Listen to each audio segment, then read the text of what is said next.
Hello students, तो कैसे हैं आप लोग। आई होप सारे लोग अच्छे होंगे। आप लोग सारे लोग घर पे होंगे। मैं यही होप कर रहा हूं कि सारे लोग घर पे हो। तो आप पढ़ाई का टेंशन मत लीजिए, मैं आपके लिए बहुत अच्छी अच्छी वीडियोस लाऊंगा फिजिक्स का। आज मैं स्टार्ट कर रहा हूं क्लास 11th का फिजिक्स का इंट्रोडक्शन। तो इस दुनिया में आपका वेलकम है मेरी तरफ से। आप अपने को भी खुद को वेलकम कर ले कि हम क्लास 11th पढ़ने जा रहे हैं।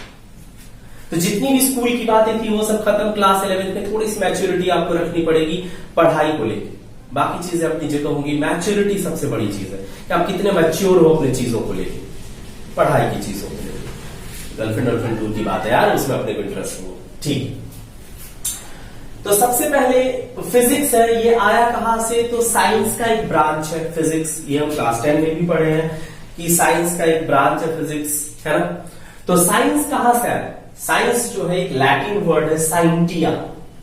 साइंस एक लैटिन वर्ड है साइंटिया, जिसका मतलब होता है टू नो, किसी चीज को जानना। अगर आप किसी चीज को जानने के इच्छुक हो तो उसको साइंस की कैटेगरी में रखते हैं। पहले सोशल स्टडीज था, सोशल साइंस हो गया, पॉलिटिकल साइंस हो गया, इकोनॉमिकल साइंस हो गया। मतलब किसी चीज को जानने की जो चीज होगी उसी सब्जेक्ट को हम लोग साइंस कहते हैं। Subject related to know about anything is called science. ठीक है, जनरल साइंसेस, जीएस। ठीक है, ओके, जीके नहीं रहा, जीएस हो गया। ओके, संस्कृत में इसको विज्ञान कहते हैं हम लोग। विज्ञान, जहां से हिंदी वर्ड डिराइव किया गया जिसका मतलब हुआ विज्ञान, राइट। तो संस्कृत में इसको विज्ञान कहा जाता है। अरबिक में इसको इल्म कहते हैं, इल्म, है ना। इल्म का मतलब होता है नॉलेज, ज्ञान। तो इसको तीन चीज में हमने बताया। साइंस का लैटिन वर्ड साइंटिया, जिसका मतलब होता है टू नो। एक होता है हमारा संस्कृत का वर्ड जिसको हम विज्ञान कहते हैं, और एक होता है अरबिक वर्ड जिसको इल्म कहते हैं। तो ये साइंस के बारे में हो गया। अब साइंस के अंदर में एक ब्रांच है फिजिक्स, जो कि कहने में बहुत छोटा है फिजिक्स, लेकिन इतनी बड़ी चीजें हैं कि दुनिया में जितने भी फेनोमेना होते हैं सबके सब फिजिक्स के अंडर में आते हैं। जैसे हमारा बोलना, आप तक आवाज पहुंचना, कैमरा का रिकॉर्ड करना, व्हाइट बोर्ड पे दिखना, लाइट का चलना, फैन चलना, विंड का ब्लो होना, रेन होना, इंद्रधनुष का बनना, मतलब फॉर्मेशन ऑफ रेनबो, ये सारी की सारी चीजें जो है वो क्या है? फिजिक्स के अंतर्गत होती है। ठीक है, ओके। तो ये वर्ड आप देख रहे हैं, ये वर्ड, ये कुछ अलग तरीके का वर्ड है ना। अपन ये वर्ड पहली बार देख रहे हैं, इससे पहले अपन देखे नहीं थे वर्ड। नहीं, आखिर है क्या? What is this? इसको एक्चुअली ये 15th सेंचुरी का वर्ड है। सॉरी, ये 15th सेंचुरी का वर्ड है। 15th सेंचुरी का ये ग्रीक वर्ड है। ये 15th सेंचुरी का वर्ड है, ग्रीक वर्ड है। बहुत सारी ऐसी चीजें लिखी होती है जो कि हमें पता नहीं चलता उसका क्या मैन्युस्क्रिप्ट से उसको लिखा गया है, राइट। तो इसको जब आगे बताया गया तो इसको पढ़ा गया फिजिक्स। इसको पढ़ा गया फिजिक्स, जिसका लिटरल मीनिंग होता है नेचर और नेचुरल फेनोमेना। नेचर, प्रकृति, और प्रकृति में जितनी भी चीजें होती हैं वो सब प्राकृतिक चीजें, उन सब को कहा गया क्या? फिजिक्स कहा गया, है ना। संस्कृत में इसको हम पढ़ते हैं भौतिकी। अच्छा, फिजिक्स जो है उसको इंग्लिश में पढ़ा जाता है फिजिक्स, फिर वहीं से डिराइव हुआ था फिजिक्स। तो ये जो वर्ड है ना, this is Greek word, this is Greek manuscript, 15th century का वर्ड है। इसका मतलब होता है फिजिक्स, जिसको हम इंग्लिश में कहते हैं नेचुरल और नेचुरल फेनोमेना। ठीक है, ओके। संस्कृत में इसको कहा जाता है भौतिकी, उसको हिंदी में भी भौतिकी लोग कहते हैं। भौतिक विज्ञान या भौतिक शास्त्र भी लोग बोलते हैं। तो इसका क्या, भौतिकी का इंग्लिश मतलब होता है फिजिकल वर्ल्ड। मतलब ये जो हमारा आसपास की दुनिया है ना, उसको हम कहते हैं फिजिकल वर्ल्ड। ठीक है, अच्छा। तो अब हम लोग थोड़ा सा फिजिक्स के बारे में जानते हैं, जानने के आगे बढ़ते हैं कि क्या होता है फिजिक्स। हम क्या पढ़े? It is the branch of science which deals with the study of nature and natural phenomena. बिल्कुल सही पकड़ा आपने कि जो नेचर और नेचुरल फेनोमेना के अंतर्गत जो भी चीजें होती है उसके स्टडी को हम फिजिक्स कहते हैं, राइट। ये तो चीज सबको पता है, लेकिन जो चीजें यहां पे हम इंक्लूड कर रहे हैं वो थोड़ी सी नई बातें हैं जिसको हमने इंक्लूड करा आपके लिए। तो थोड़ा सा आपको ध्यान देना पड़ेगा इन चीजों पे, क्योंकि ये बेशक आपको बेसिक है, यहीं से स्टार्ट होगा। राइट, यहीं से स्टार्ट होगा। ये बेसिक्स है जो आपको जानना पड़ेगा, थोड़ा थोड़ा जानना पड़ेगा कि ये क्या होता है, वो क्या होता है, उसको कैसे कहेंगे। ठीक है, ओके। तो फिजिक्स को हम कैसे कहेंगे? It is the laws and principles that rules over entire universe. Physics क्या है? लॉज है, रूल्स ओवर इंटायर यूनिवर्स, पूरे यूनिवर्स पे क्या करता है? रूल करता है। यही लॉज और प्रिंसिपल्स होते हैं। ऐसे law of conservation of momentum, law of conservation of energy, सबसे इंपॉर्टेंट चीज है law of conservation of energy. ये एनर्जी को ना ही हम क्रिएट कर सकते हैं, ना ही डिस्ट्रॉय कर सकते हैं, बस क्या कर सकते हैं? उसके फॉर्म को चेंज कर सकते हैं। ठीक है, तो जैसे सेकेंड लॉ ऑफ थर्मोडायनेमिक्स में है कि किसी भी इंट्रोपी, मतलब किसी भी अगर जो जिसका इंट्रोपी 0 है, ओ माय गॉड, इंट्रोपी, अरे यही तो क्लास 11th है। बहुत सारी चीजें हैं जो आपको जाननी है ना क्लास 11th के। इतनी भी छोटी नहीं है चीजें, बहुत बड़ी चीजें। तो 11th-12th की जो सिलेबस होती है ना, तो आप शुरू से लेके जितना अंत तक फिजिक्स पढ़िएगा वो सारी चीजें 11th-12th में, पर ऊपर से। ठीक है, उसके पूरे तहखाने में क्या है वो नहीं पता, लेकिन उसके ऊपर से सब पढ़ना है क्लास 11th-12th में। जितनी भी चीजें आप पढ़िएगा, बीएससी, एमएससी, उसके आगे पीएचडी करिएगा, उसके बाद एमफिल करिएगा, जो भी करिएगा, राइट, उस सब में आपको क्या करना है? उतना ही चीज पढ़ना है जितना 11th-12th में पढ़िएगा। लेकिन क्या करना पड़ेगा? डीपली पढ़ना पड़ेगा, तहखाने में जाके देखना पड़ेगा, है ना। ओके, अब दूसरा बात देखते हैं कि it tells why and how things behave as they do. ये बताता है कि क्यों, बहुत इंपॉर्टेंट चीज है, क्यों। ये बताता है क्यों और कैसे कोई भी चीज अगर बिहेव कर रहा है। जैसे मान लो सपोज अगर हम बात करें यहां पे कि हम आपको बोल रहे हैं, आपको सुनाई कैसे दे रही है चीजें, कैसे दे रही है, क्यों दे रही है, ठीक, ये बात। दूसरा चीज, अगर मान लेते हैं हम सपोज सबसे छोटा सा एग्जांपल जो बहुत सारे लोग आपको देते हैं, हम भी वही एग्जांपल दे रहे हैं, है ना। तो ये मत समझिए कि भेड़ चाल वाली बात, बस वही बात है जो सिंपलर वे में आपको समझाने का टेक्निक। जैसे इसको हम ऊपर से नीचे गिरा, मार्कर का ऊपर से नीचे फॉल होना, ये ऊपर से नीचे क्यों फॉल हुआ भाई, कैसे हुआ आखिर? पहले तो कैसे हुआ, फिर क्यों हुआ। किसी चीज को अगर 200 मीटर से ऊपर से नीचे फेंकेंगे, अगर मान लेते हैं 100 मीटर से अगर छत के ऊपर से किसी चीज को गिरा दिए, अगर हम उसको ऊपर से नीचे गिरा रहे हैं, तो गिराने में आखिर क्या वजह है कि वो नीचे आ रहा है, कैसे आ रहा है, कितना टाइम लग रहा है। आप उसके फ्यूचर को बता सकते हैं भाई कि आखिर ये जो गिरा ऊपर से, तो कितना टाइम लगेगा इसको नीचे जाने में। तो आप गिरने से पहले आप बता सकते हैं कि ये 4 सेकंड में ऊपर से नीचे फॉल करेगा। तो कैसे? तो हम पढ़े होंगे क्लास 9th में, आप लोग पढ़ेगा gravity, S is equals to ut plus half gt square, right, acceleration due to gravity पे। तो आप टाइम वहां से निकाल सकते हैं, आपको s पता है, u आपको मालूम होगा फ्री फॉल के केस में। तो हम इजीली क्या कर सकते हैं, निकाल सकते हैं कि इसका टाइम कितना लगेगा ऊपर से नीचे आने, एक एप्पल का ऊपर से नीचे गिरना, राइट। उसके अलावा अर्थ का जो है सो सन के अराउंड क्या करना, सर्कुलर मोशन में रहना, रिवॉल्व करना, रोटेट करना अर्थ का, मून का अर्थ के अराउंड करना, सैटेलाइट का अर्थ के अराउंड करना, सैटेलाइट का किसी अदर प्लैनेट के किसी अदर प्लैनेट के चारों तरफ रिवॉल्व करना, राइट। ये कैसे हुआ आखिर, क्यों हुआ, क्यों किए हम ऐसा? तो जैसे मान लो हम अगर मार्स के चारों तरफ अगर कोई सैटेलाइट भेज रहे हैं अपना, तो क्यों भेजा हमने, मार्स में क्या एक्टिविटी हो रही है, हम उसको देखना चाह रहे हैं, ठीक है। चंद्रयान में इतनी खर्चे हो रखे हैं, पर वो कर क्यों रहे हैं हम, तो वहां पे क्या एक्टिविटी हो रही है उसको जानने के लिए हम ये चीज कर रहे हैं, ठीक है।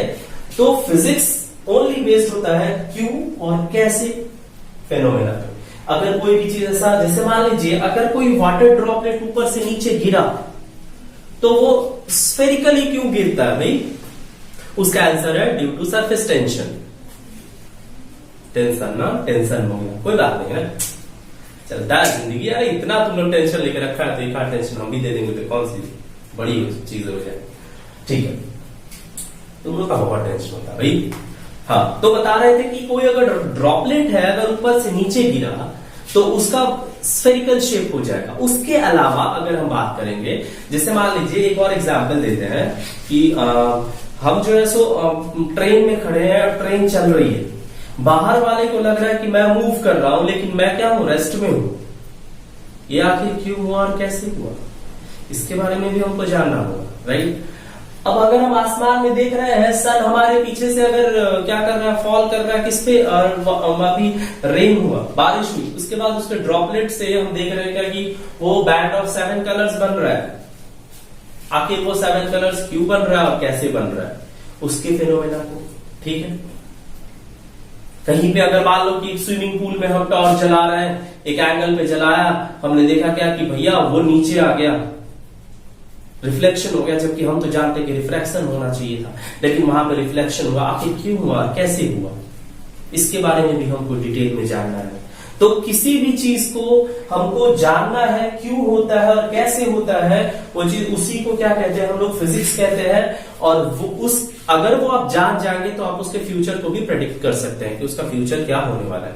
अगर हम बता दें कि कोई भी रे ऑफ लाइट अगर क्रिटिकल एंगल के ज्यादा से अगर फॉल जा रहा है, इंसिडेंट हो रहा है, तो डेफिनेटली वो TIR फॉर्म करेगा, मतलब टोटल इंटरनल रिफ्लेक्शन होगा लाइट का।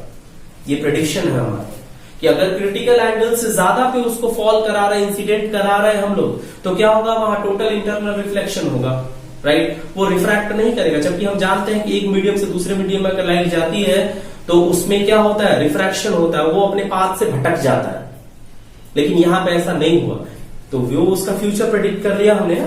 तो ये चीज है। अब एक और बात बताते हैं कि laws and principles are dynamic. Dynamic मतलब चेंज होता रहता है, स्टैटिक नहीं। स्टैटिक मतलब रुका हुआ, कांस्टेंट। ये कांस्टेंट नहीं है। डायनामिक मतलब होता है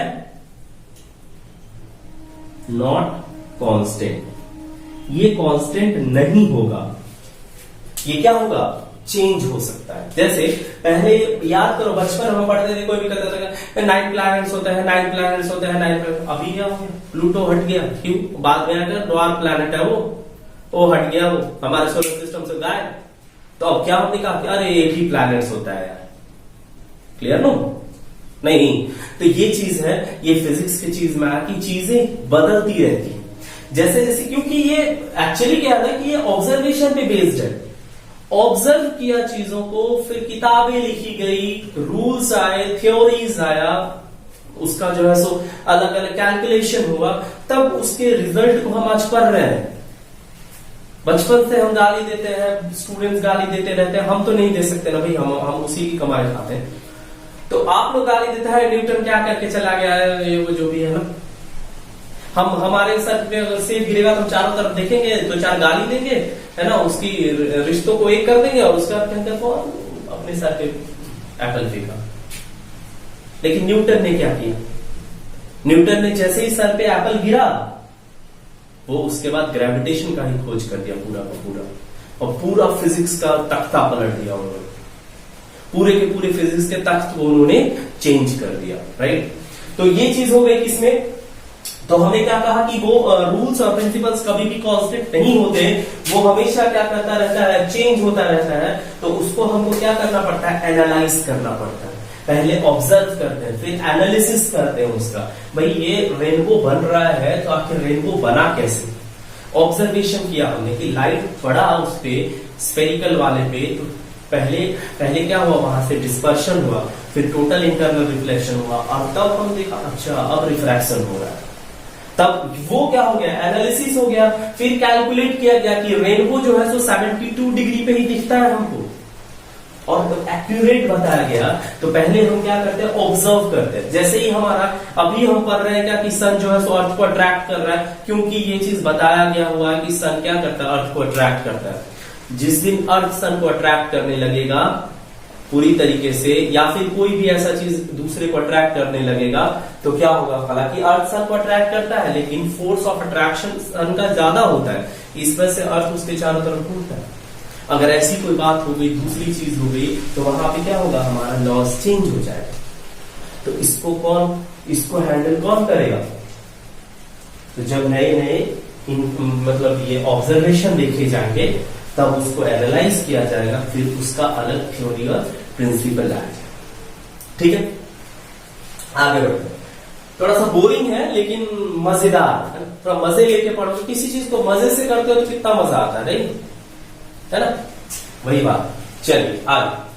physics is incomplete without mathematics. ये बहुत इंपॉर्टेंट चीज है भाई। फिजिक्स जो है मैथमेटिक्स के बगैर फिजिक्स अपंग है, लूल्हा, कोई एग्जिस्टेंस ही नहीं है फिजिक्स का मैथमेटिक्स के बगैर। तो अगर फिजिक्स ना हो तो क्या मैथमेटिक्स चलेगा? बिल्कुल नहीं चलेगा, उसमें भी प्रॉब्लम है। यही वजह है, पता है क्या, यही वजह है सबसे बड़ा कि फिजिक्स वालों का और मैथमेटिक्स वालों का कभी आपस में नहीं बनता है, कभी भी नहीं बनेगा। कोई मैथमेटिशियन है और कोई फिजिक्स वाला है, उसका कभी आपस में बनेगा ही नहीं बनेगा। उस दोनों के बीच में हमेशा 36 क्या 72 का आंकड़ा रहता है यार। वो कहेगा अरे वो, क्योंकि फिजिक्स में हमको मैथमेटिक्स पढ़ना है, और फिजिक्स वाले क्या मैथमेटिक्स पढ़ाते हैं, तो मतलब मैथमेटिक्स का जो चीज जरूरत है फिजिक्स में उतना बताएंगे, ज्यादा डीप में नहीं जाते। वो कहते हैं भैया ये तो मैथमेटिक्स में पढ़ना है। मैथमेटिक्स वाला कहेगा अरे वो तो बताया नहीं तुमको, फिजिक्स में था। अब बताइए, अब फिजिक्स वाला भी गए हो, मैथमेटिक्स वाला भी गए हो, बीच में स्टूडेंट सबसे ज्यादा गए हो, है ना? तो इसीलिए जितनी चीजें हैं, मैक्सिमम चीजें हम आपको बता देंगे। मैथमेटिकल टूल्स करके एक आता है, वो हम बताएंगे आपको। तो इस चीज को देखिए, physics is incomplete without mathematics. एक दूसरे का पूरक है, like husband and wife, right? देखो यहां पे मैंने बॉयफ्रेंड और गर्लफ्रेंड का चर्चा नहीं किया, क्योंकि 6 महीने 7 महीने 8 महीने 1 साल में कट मैक्सिमम केसेस में। लेकिन हस्बैंड वाइफ क्या ज्यादा दिनों तक रहता है मैक्सिमम केसेस में यार, चेंज नहीं होता। ठीक है, खासकर हमारे इंडिया में बहुत कम ऐसा वेस्टर्न कल्चर जो लोग अपनाने लगे हैं वो इस तरह की चीजें करने लगे हैं। लेकिन ये क्या एक दूसरे का पूरक है। फिजिक्स मैथमेटिक्स के बिना अधूरा है, मैथमेटिक्स फिजिक्स के बिना अधूरा है। जब तक फिजिक्स ना हो तो मैथमेटिक्स वाले काम न करें, मैथमेटिक्स ना हो तो फिजिक्स वाले काम न करें। ठीक है, ओके। तो फिजिक्स में क्लास 11th में जो है सो हम कहते हैं कि थ्योरी बहुत होगा, थ्योरी है, बट थ्योरी के साथ साथ क्या है हमारा, बहुत सारा मैथमेटिकल सम्स है करना हमको, बहुत सारे डेरिवेशंस आएंगे, बहुत सारे फॉर्मूलाज बनेंगे। तो आपको वो सब क्या करना है, अपने दिमाग में जितना कचरा है उसको बाहर कर दीजिए। जितने देर पढ़िए उतने देर सामने वाले पर्सन को बोल दीजिए कि भाई 1 घंटे 2 घंटे मेरे को कॉल बिल्कुल मत करो, नो मैसेज, बाद में हो जाएगा कि बाबू ने खाना खाया कि नहीं खाया। ठीक है, अब यहां पे देख रहे हैं फिजिक्स के बगल में हमने एक राउंड बना दिया है, और मैथमेटिक्स के बगल में इसको क्या बोलते हैं यार, कुछ तो बोलते हैं ना, गर्ल्स ज्यादा इसको रिलेट करेगी। वो जो बर्थडे जो बारहवीं का उसको नहीं लगाया जाता, कुछ बोलते हैं उसको यार, क्वीन लोग लगाती है, क्या बीबी या कुछ बोलते हैं, बीबी बोलते हैं शायद, पता नहीं उनको। तो फिजिक्स किंग ऑफ साइंस है, physics is the king of science, whereas mathematics is queen, राजा और रानी। Physics is king and mathematics is queen. ठीक है, तो ये हो गया हमारा इंट्रोडक्शन अबाउट फिजिक्स। अब ब्रांच ऑफ फिजिक्स के बारे में हम लोग बात करते हैं। तो इतना आप लोग को समझ में आ गया, तो हम चलते हैं ब्रांच ऑफ फिजिक्स पे। ओके, तो अब हम आपको लेके चलते हैं ब्रांच ऑफ फिजिक्स के बारे में। तो ब्रांच ऑफ फिजिक्स देखिए, दो ब्रांच में इसको क्लासिफाई करते हैं हम लोग। एक है हमारा क्लासिकल फिजिक्स और एक है मॉडर्न फिजिक्स।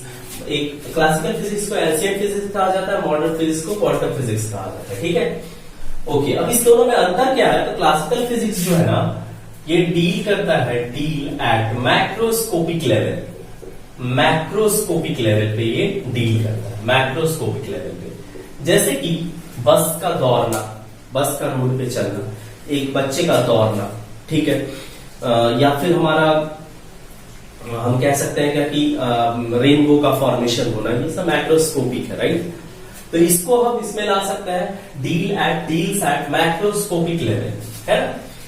इसको क्लासिकल फिजिक्स कहा गया। इसके चार ब्रांचेस होते हैं। एक मैकेनिक्स है, थर्मोडायनामिक्स, ऑप्टिक्स और इलेक्ट्रोमैग्नेटिज्म। ठीक है, तो ये वाला मैकेनिक्स जो है ना और थर्मोडायनामिक्स क्लास 11th में पढ़ना है, क्लास 11th। और ये जो चीज है ये क्लास 12th में पढ़ना है। अब कहिएगा बस इतना ही है क्लास 11th में? अरे प्रभु, इतना नहीं है, बहुत सारा है इसमें। ठीक है, मैकेनिक्स 90% तो सिर्फ मैकेनिक्स पढ़ना है, 90% मैकेनिक्स से क्लास 11th में पढ़ना मैकेनिक्स। स्टार्ट होता है scalars, vectors, motion in 1 dimension, 2 dimension, 3 dimension. उसके अलावा फिर हमारा स्टार्ट हो जाएगा काइनेमेटिक्स की चीजें भर भर के रहेंगी पूरा, है ना। फिर आपका आ जाएगा वहां work energy, power, rotation, circular motion, friction, है ना, लॉज ऑफ मोशन, बहुत सारे चैप्टर। फिर फ्लूइड मैकेनिक्स, वो सब मैकेनिक्स का पार्ट है, ठीक है। तो ये डील्स विद मशीन्स जिसको कह सकते हैं, उसको हम मैकेनिक्स कहेंगे। थर्मोडायनामिक्स मतलब हीट और उसके एप्लीकेशन के बारे में बात करते हैं थर्मोडायनामिक्स में। ऑप्टिक्स में ऑब्वियसली लाइट के बारे में डिस्कशन करते हैं। और इलेक्ट्रोमैग्नेटिज्म में electric current, electrostatics, magnet, magnetic effect of current, इस सब electric potential, capacitance, resistor, resistance, इस सब के बारे में इसमें हम लोग चर्चा करते हैं। तो इस दोनों के बारे में आप तो क्लास 10th में भी कुछ ना कुछ पढ़े होइएगा, आपको आइडिया भी होगा इसके बारे में। लेकिन मॉडर्न फिजिक्स बिल्कुल नया है, ये आपको बहुत ही नया कॉन्सेप्ट आया है जिसमें हम लोग पढ़ते हैं। इसमें जनरली सेमीकंडक्टर्स के बारे में पढ़ना होता है, सेमीकंडक्टर्स पढ़ना होता है, सेमीकंडक्टर्स। फिर पढ़ना होता है हमको रेडियो एक्टिविटी, रेडियो एक्टिविटी पढ़ना होता है इसमें हमको, radio activity, atoms and nuclei, atoms and nuclei. अच्छा, ये जो है ना क्वांटम फिजिक्स जो है, वो क्वांटम फिजिक्स होता है deals with microscopic level, microscopic atomic level जिसको हम कह सकते हैं, एटॉमिक एंड सब एटॉमिक लेवल, ये हम कह सकते हैं। एटॉमिक और सब एटॉमिक लेवल पे क्या करता है, ये काम करता है, डील्स विद एटॉमिक एंड सब एटॉमिक लेवल। इसी को हम क्या कहते हैं, क्वांटम फिजिक्स कहते हैं। एटम्स, न्यूक्लियाई हो गया, रेडियो एक्टिविटी। फिर हम पढ़ेंगे लॉजिक गेट्स के बारे में, इसमें लॉजिक गेट्स के बारे में पढ़ना है हमको। तो ये सारा, ये सब चीजें जो है, फिर इसमें है हमारा ये क्लास 12 में पढ़ा। अब देखिए इस दोनों में अंतर क्या है, हम आपको बता रहे हैं कि जैसे मान लीजिए अगर कोई बुलेट है, ठीक है, अगर ये हमारा बुलेट हो गया, दिस इज आवर बुलेट, इसका मोशन है, ये भी मूव कर रहा है, कोई v वेलोसिटी से मूव करेगा, राइट। और एक इलेक्ट्रॉन भी न्यूक्लियस के चारों तरफ मूव करता है v वेलोसिटी से, ठीक है। क्या दोनों का मोशन सिमिलर होगा, सेम होगा, क्योंकि दोनों तो मूव कर रहा है, इलेक्ट्रॉन भी मूव कर रहा है, बुलेट भी मूव कर रहा है, क्या दोनों का मतलब मोशन सेम होगा? बिल्कुल नहीं होगा सेम, क्योंकि इसमें मोशन आएगा, है ना, पार्टिकल नेचर, पार्टिकल नेचर का मोशन आएगा, स्ट्रेट लाइन में मूव करेगा। लेकिन इसमें जो है हमारा particle as well as wave nature आ जाएगा, जिसमें हाइजेनबर्ग अनसर्टेनिटी प्रिंसिपल हमको देखना, स्क्रॉडिंगर वेव इक्वेशन हमको देखना, अलग अलग टर्म्स होते हैं ना। This is class 11 and 12। Life की सारी चीजें आपको इसी बेसिस पे मिलेगी। तो ये सब एटॉमिक और एटॉमिक लेवल पे काम करता है, ये हमारा माइक्रोस्कोपिक लेवल पे काम करता है। और इसमें आता है मैकेनिक्स, थर्मोडायनामिक्स, ऑप्टिक्स और इलेक्ट्रोमैग्नेटिज्म। तो मैकेनिक्स और थर्मोडायनामिक्स क्लास 11 में पढ़ना है, और बचा रेस्ट इतना जो क्लास 12 में पढ़ना है। अब आपको मैं बता दूं कि क्लास 12 का सिलेबस बहुत इजी है एज कम्पेयर टू क्लास 11। ये मैं आपको डरा नहीं रहा हूं, आपको एक सजेशन और एडवाइस दे रहा हूं और आगाह कर रहा हूं कि प्लीज पढ़ाई को सीरियसली लीजिएगा क्लास 11 में। मैक्सिमम बच्चे क्या करते हैं, 11 को ना ऐसे ही निकाल लेते हैं, 11 है क्या फालतू में। लेकिन जो गलतियां आप पिछले क्लासेस में करते हुए आए हैं कि एग्जाम से 5 महीने पहले, सॉरी 2 महीने पहले पढ़ेंगे, यहाँ पे बिल्कुल नहीं करिएगा। आपको मैं फ्री में बहुत सारी चीजें, मेरा टेलीग्राम चैनल है वो भी मैं डिस्क्रिप्शन दे दूंगा, बहुत सारी चीजें मैं आपको उस पर अपलोड करूंगा क्लास 11-12 के लिए, ठीक है। बहुत सारे ऐसे न्यूमेरिकल प्रॉब्लम्स होंगे, बहुत सारा ऐसा सम्स होगा जो हमें करना होगा, ठीक है। बहुत सारे ऐसे स्टडी मटेरियल जो आती है इधर उधर से, सारा मैं आपको अपलोड करता रहूंगा। तो उसके लिए आपको मेरे टेलीग्राम चैनल पे आना होगा, और मैं उसका डिस्क्रिप्शन में लिंक दे दूंगा अपना, आप उस पर कनेक्ट हो सकते हैं, व्हाट्सएप नंबर पे आप पूछ सकते हैं, जो भी, ठीक है। तो बहुत सारी चीजें मैं आपको फ्री में अपलोड करूंगा, है ना। आपको बस उसका फायदा उठाना है। तो फायदा कैसे उठाइएगा, पढ़ाई करके, ठीक है, ओके। तो अब जो है फंडामेंटल प्रिंसिपल की बात करते हैं फिजिक्स का। तो फिजिक्स का फंडामेंटल प्रिंसिपल एक है यूनिफिकेशन, दूसरा है रिडक्शनिज्म। एक है यूनिफिकेशन, दूसरा है रिडक्शनिज्म। यही 2 फंडामेंटल प्रिंसिपल होता है फिजिक्स का, जिसपे पूरा फिजिक्स काम करता है ना। तो पहला फंडा है हमारा यूनिफिकेशन में, to explain various phenomena by single law. एक सिंगल लॉ से बहुत सारे फिनोमेना को हम एक्सप्लेन करते हैं। जैसे फॉर एग्जाम्पल अगर हम बात करेंगे तो ऊपर से नीचे किसी चीज का फॉल होना, ठीक है। प्लैनेट का मोशन सन के अराउंड होना, ठीक है, प्लैनेट का मोशन क्या सन के अराउंड होना, या फिर सैटेलाइट का मोशन अर्थ के अराउंड होना, या किसी भी प्लैनेट के अराउंड होना, है ना। तो इसको हम क्या कह सकते हैं, इसको हम किस चीज से लाएंगे, तो मोशन ऑफ प्लैनेट्स हो गया, प्लैनेट्स हो गया, है ना, फ्री फॉल हो गया, free fall of a body, या मोशन ऑफ सैटेलाइट हो गया, या इस तरीके से जो है इसको हम एक ही थ्योरी से एक्सप्लेन करते हैं, वो क्या है, universal law of gravitation, universal law of gravitation, universal law of gravitation, जो हम क्या पढ़े हैं, F is equal to gm1m2 by r square, ठीक है। तो ये सारी चीजें हैं, एक ही लॉ से हम इतने फिनोमेना को एक्सप्लेन करते हैं, इसी को कहते हैं थ्योरी ऑफ यूनिफिकेशन। और दूसरा रिडक्शनिज्म, जो आपको पढ़ना नहीं है, ठीक है, इसको हमको नहीं पढ़ना है, हमको इसको जानना है। उसी तरीके से और भी फिनोमेना होते हैं जिसको एक सिंगल लॉ से एक्सप्लेन किया जाता है। अब बात करते हैं, एक साइंटिस्ट आए थे जिनका नाम था मैक्सवेल, ग्लेन मैक्सवेल नहीं भैया, जॉर्ज मैक्सवेल, ठीक है। तो जॉर्ज मैक्सवेल ने 4 लॉ दिया था, और चारों लॉ एक एक चीज को एक्सप्लेन कर दिया उनका। मैक्सवेल का फर्स्ट लॉ जो है वो इलेक्ट्रोस्टैटिक को पूरा खत्म कर दिया, फर्स्ट लॉ, मतलब 4 इक्वेशन मैक्सवेल ने दिया था, 4 इक्वेशन को, तो फर्स्ट इक्वेशन इलेक्ट्रोस्टैटिक को पूरा खत्म कर दिया, सेकंड इक्वेशन इलेक्ट्रिसिटी को खत्म कर दिया, तीसरा मैग्नेटिज्म को, और चौथा इलेक्ट्रोमैग्नेटिक वेव्स को। तो ये चारों जो मैक्सवेल के इक्वेशंस थे, 4 इक्वेशन मैक्सवेल ने दिए, और इस चारों इक्वेशन ने फिजिक्स के आधा चीजों से ज्यादा को खत्म कर दिया, ठीक है। एक हमारे साइंटिस्ट थे जो अब नहीं रहे, लेट सर स्टीफन हॉकिंस, जिनका एक बुक है थ्योरी ऑफ एवरीथिंग, जिसमें उन्होंने कहा कि मैं जितनी भी चीजें इस इंटायर यूनिवर्स में हो रही हैं, सबको मैं एक सिंगल फेनोमेना से एक्सप्लेन करने की कोशिश कर रहा हूं, और वो एक हद तक पहुंच भी गए थे, और उस लॉ का नाम था second law of thermodynamics, second law of thermodynamics. ये दिया गया था सर स्टीफन हॉकिंस के द्वारा, ये दिया गया था सर स्टीफन हॉकिंस के द्वारा। तो उन्होंने कहा था ऐसा, किस बुक में कहा था, the theory of everything, the theory of everything, मतलब हर एक चीज का एक ही थ्योरी से एक्सप्लेनेशन करना, एक ही लॉ से समझाना, इस चीज को उन्होंने बताया था। किन्होंने, सर लेट स्टीफन हॉकिंस, ठीक है। तो ये बात हो गया हमारा क्या, इंट्रोडक्शन टू क्लास 11 फिजिक्स का।